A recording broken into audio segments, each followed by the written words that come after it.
Assalamualaikum warahmatullahi wabarakatuh. Selamat bertemu kembali di video pembelajaran saya. Kali ini kita akan membahas tentang performa sistem pelumas pada mesin sepeda motor. Atau dengan kata lain, kita mencoba mengenali gangguan-gangguan pada mesin sepeda motor yang kemungkinan disebabkan oleh sistem pelumas.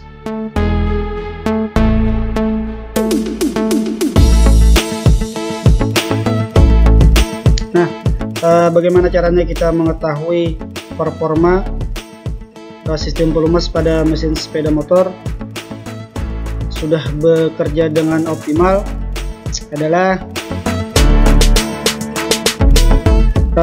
dengan cara kita harus memastikan bahwa tidak ada masalah yang terjadi pada sistem pelumas yang kemungkinan disebabkan oleh tidak ada masalah yang terjadi pada mesin sepeda motor yang kemungkinan disebabkan oleh sistem pelumas.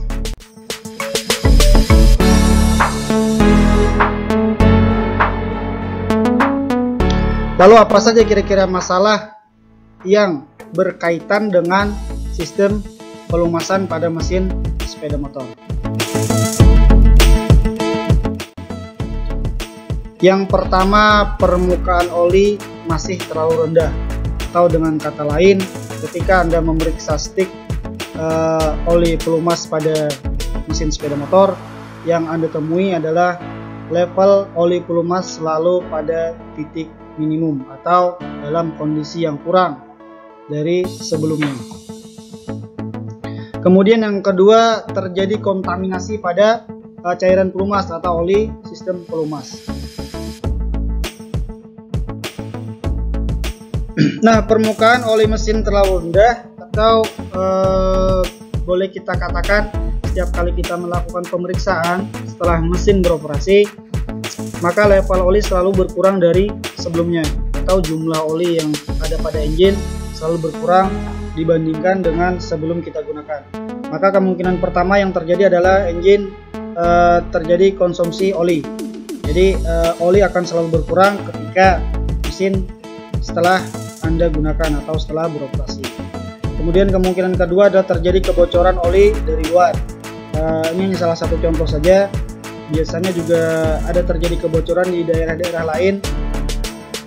Kasih saja contoh selain ini, biasanya juga terjadi kebocoran di bagian baut pembuangan oli. Nah, kalau di sana sudah terjadi aus ulirnya, maka tidak menutup kemungkinan oli akan keluar mulai melalui daerah itu. Yang intinya, ketika ada kebocoran oli ke luar engine, maka bisa dipastikan dalam jangka waktu beberapa lama, maka jumlah oli pada mesin sepeda motor tersebut pasti akan berkurang dari sebelumnya. Kemudian masalah lain juga kemungkinan disebabkan oleh ring piston yang aus. Nah, kalau sudah ring piston ini aus, maka bisa dipastikan oli pelumas akan masuk ke dalam ruang bakar, dan secara otomatis oli pelumas akan ikut terbakar ketika terjadinya proses pembakaran. Namun pada motor 4 tak, hal demikian bisa kita ketahui dengan memperhatikan asap pembuangan sepeda motor yang berwarna putih. Kemudian valve gig dan sel valve steam aus. Nah, ini valve gig. Ini ada tulisannya valve gig, dan ini sel valve steam aus. Biasanya sel valve steam ini selalu terjadi kerusakan atau aus ketika silinder head setelah melakukan pembongkaran atau setelah dilakukan pembongkaran pada silinder head, apalagi mekanik melakukan spur, maka biasanya sel valve steam ini menjadi wajib diganti.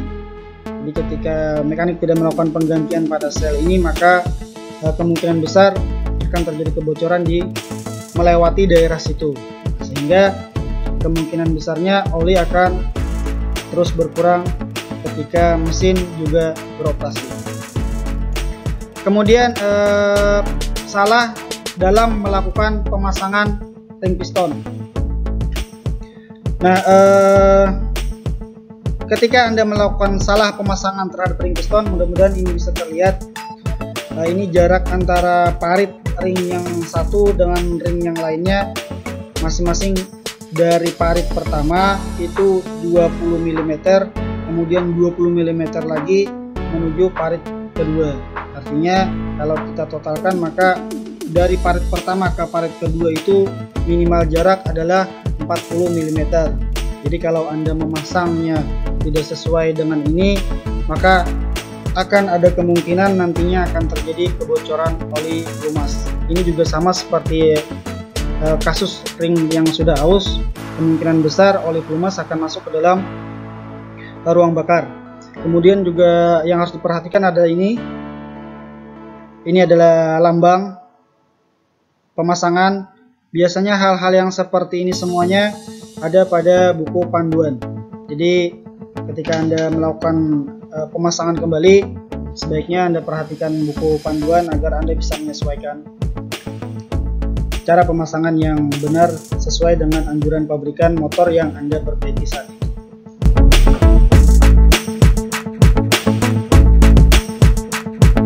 Kemudian yang kedua yang juga akan mempengaruhi performa sistem pelumas pada mesin sepeda motor adalah terjadinya kontaminasi terhadap oli pelumas.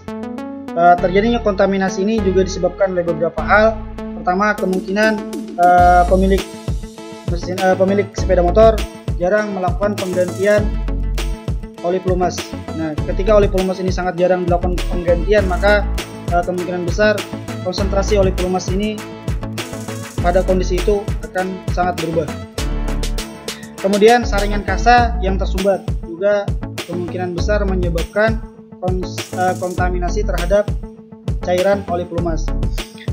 Kemudian ring piston aus,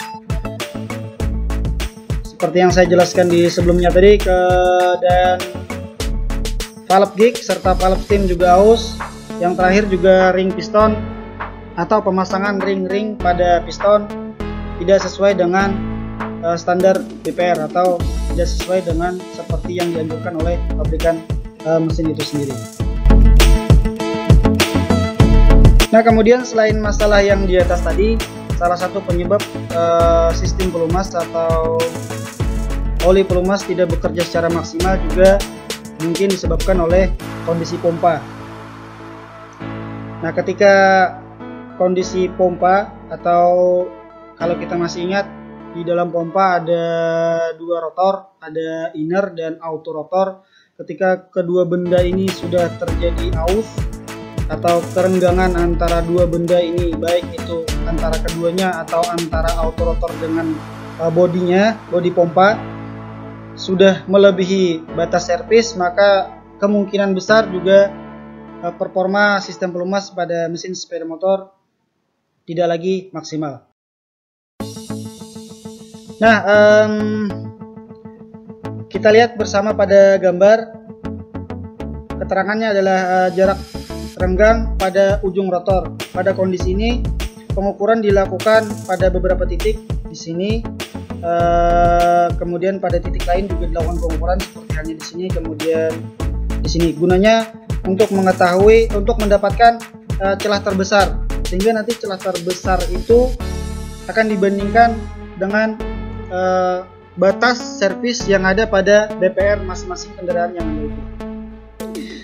Jadi mengukurnya antara inner rotor dengan auto rotor. Jadi antara keduanya Anda masukkan puller gig, kemudian ukur pada beberapa titik. Gunanya untuk mengetahui, untuk mendapatkan hasil pengukuran terbesar yang nanti hasil pengukuran terbesar itu akan Anda bandingkan dengan batas servis yang ada pada BPR sepeda motor yang Anda perbaiki saat itu. Pengukuran selanjutnya sama seperti tadi, tapi bedanya kali ini Anda mengukur antara auto rotor dengan bodi. Jadi antara dinding ini dengan auto rotor. Di antaranya kalian masukkan juga sama puller gig. Yang dilakukan juga sama seperti tadi, lakukan di beberapa titik. Gunanya nanti untuk mengetahui hasil pengukuran terbesar. Yang juga sama seperti tadi, hasil pengukuran terbesar nanti akan Anda bandingkan dengan BPR atau batas servis yang ada di BPR motor yang Anda perbaiki. Sehingga bila sudah terjadi batas servis, maka hal yang harus Anda lakukan adalah melakukan penggantian terhadap pompa mesin sepeda motor tersebut. Nah, pengukuran terakhir yang Anda lakukan juga masih terkait dengan inner rotor dan outer rotor. Bedanya kali ini pengukuran hampir persis Anda lakukan seperti halnya Anda mengukur cylinder head. Jadi pada bagian atas Anda letakkan mistar baja ini sebagai patokan. Lalu di antara mistar baja dan inner rotor serta outer rotor Anda masukkan juga fowler gauge. Kemudian lakukan juga di beberapa titik, misalnya di bagian sini, atau boleh mistarnya Anda tarik ke tengah dan ke bagian sini, sehingga Anda bisa menemukan celah terbesar dari pengukuran Anda. Dan celah terbesar itu juga sama Anda bandingkan dengan batas servis yang ada pada DPR. Dan jika Anda temukan ukuran yang lebih besar dari batas servis, maka kemungkinan besar itulah penyebab di mana oli pelumas tidak bekerja secara maksimal. Baik, terima kasih sudah memperhatikan materi Bapak. Mudah-mudahan ini bisa menambah referensi kita bersama. Dan seperti biasa, jika masih terdapat banyak kekurangan, silahkan diberikan masukan. Saya akan sangat senang sekali ketika kalian semua memberikan masukan atau tambahan, karena itu akan sangat bermanfaat bagi saya, akan menambah perbendaharaan pengetahuan saya juga. Kemudian mudah-mudahan materi yang saya sampaikan bisa bermanfaat, khususnya untuk kalian semua yang nantinya akan bekerja di dunia industri atau dunia usaha bagian teknik sepeda motor. Mudah-mudahan nantinya hal-hal yang saya sampaikan tadi akan sangat membantu ketika Anda mengerjakan pekerjaan Anda. Terima kasih atas perhatiannya. Assalamualaikum warahmatullahi wabarakatuh.